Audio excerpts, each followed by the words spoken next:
ലാഭത്തിലാക്കിയ KSRTCയിൽ യാത്ര ചെയ്യുന്ന സ്ത്രീകൾക്ക് വേണ്ടിയിട്ട് സൗജന്യ യാത്രാ പദ്ധതി പ്രഖ്യാപിക്കുകയാണ്. കേരളത്തിൽ ഈ സ്ത്രീകൾക്കൊന്നും സൗജന്യമൊന്നും ആ അർത്ഥത്തിൽ ആവശ്യമില്ല.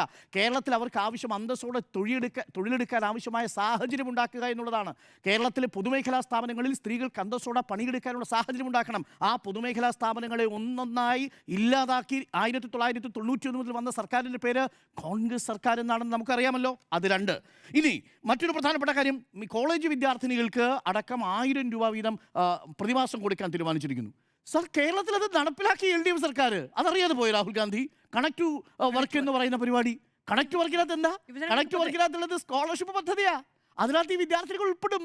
സ്മൃതി, ഇതാണ് കേരളത്തിലെ ഈ അവസ്ഥ. യാഥാർത്ഥ്യം എന്തെന്ന് ബോധ്യമാവാതെ വളരെ പെട്ടെന്ന് തിടുക്കപ്പെട്ട് മറ്റ് സംസ്ഥാനങ്ങളിൽ പറഞ്ഞിരിക്കുന്ന പ്രഖ്യാപനങ്ങളെടുത്ത് കോപ്പി എടുത്തു വെച്ചു. ഈ പെൻഷന്റെ കാര്യത്തിൽ പറഞ്ഞ 600 രൂപ മാത്രമായിരുന്നു അന്നത്തെ പെൻഷൻ. അന്നത്തെ പെൻഷൻ എങ്ങനെയാണ് 600 രൂപയല്ലേ? അതായത് 60 വയസ്സ് കഴിഞ്ഞ, മറ്റൊരു പരിഗണനയും ഇല്ലാത്ത 60 വയസ്സ് കഴിഞ്ഞ ഒരു സാധാരണ ആളിന് കിട്ടുന്ന പെൻഷൻ അന്ന് പലതരം പെൻഷനുകൾ ഉണ്ടായിരുന്നു. 600 മുതൽ 1500 രൂപ വരെ പെൻഷനുകൾ ഉണ്ടായിരുന്നു. പലതരം പെൻഷൻ, ഒന്നിലധികം പെൻഷനുകൾ ഒരാൾക്ക് കിട്ടുമായിരുന്നു. അത് പിന്നീട് ദുരുപയോഗം ചെയ്യുന്നു എന്ന ഘട്ടം വന്നപ്പോഴാണല്ലോ അത് നിർത്തലാക്കിയത്. എന്നിട്ട് 1500 രൂപ പെൻഷൻ വരെ ഉണ്ട്, ഏകീകരിച്ചു. അപ്പോൾ ഈ 600 എന്ന് മാത്രം പറയുന്നത് ശരിയാണോ? അല്ല, എന്റെ ചോദ്യം ആക്ച്വലി കറക്റ്റ് ആണോ? ശരി. എനിക്ക് സ്മൃതിയുടെ ചോദ്യം മനസ്സിലായി. മുഴുവൻ 1500 രൂപ അന്ന് ഉമ്മൻചാണ്ടി സർക്കാരിന്റെ പെൻഷൻ വാങ്ങിയിരുന്ന എത്ര ശതമാനം ആളുകൾ ഉണ്ടായിരുന്നു? ഞാൻ പറയാം. അത് കേവലം 5% താഴെ. എവിടെ? 32 ലക്ഷത്തിന്റെ 5% താഴെ.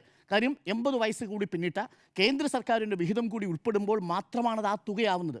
ബാക്കിയുള്ള ബഹുഭൂരിപക്ഷവും വാങ്ങിയിരുന്നത് 600-നും 1200-നും ഇടയിൽ. ബഹുഭൂരിപക്ഷവും വാങ്ങിയിരുന്നത് 1200-ന് ഇടയിലായി.